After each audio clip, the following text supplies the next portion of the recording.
এই চুলায় নাকি মাত্র 10 টাকায় সারা মাস রান্না হয়? হ্যাঁ ভাই, গ্যাসের চুলার দিন শেষ, 10 টাকা বিদ্যুৎ খরচে আপনি সারা মাস রান্না করতে পারবেন ইনশাল্লাহ। ভাই এটা তো লাকড়ির চুলা, আবার বিদ্যুৎ লাগে? হ্যাঁ ভাই, বিদ্যুৎ লাগে। জাস্ট আপনার চুলার সাথে যে একটা ফ্যান দিয়ে দেই, এটার মাধ্যমে আমরা অক্সিজেন প্রোভাইড করি। এই অক্সিজেন করে কি, যে লাকড়ির যে কার্বনটা হয় এই কার্বনটা ধ্বংস করে দেয়, যার কারণে কোনো ধরনের ধোঁয়াকালি কিছু হয় না।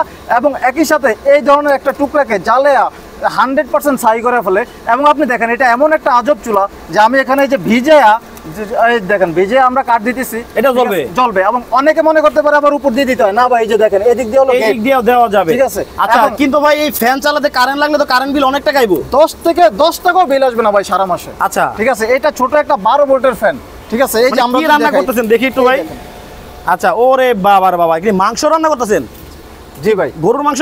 গরুর মাংস ভাই। আচ্ছা, এইখানটা দেখতে পাচ্ছি আবারও চুলা জ্বলতেছে ধাও ধাও করে। ওরে বাপ রে বাপ, মানে এই চুলা ব্যবহার করলে নাকি মাত্র 10 টাকা খরচে সারা মাস রান্না হয়ে যায়। ভাই যাদের এই যে গ্রামে আমাদের চুলা ব্যবহার করলো, ঠিক আছে, তাদের জন্য তো ভাই লাকড়ির কোনো অভাব নাই। এদিক সেদিক সব জায়গায় লাকড়ি পাওয়া যায়, সবার বাসা বাড়িতে লাকড়ি আছে, তো লাকড়ি তো ফ্রি।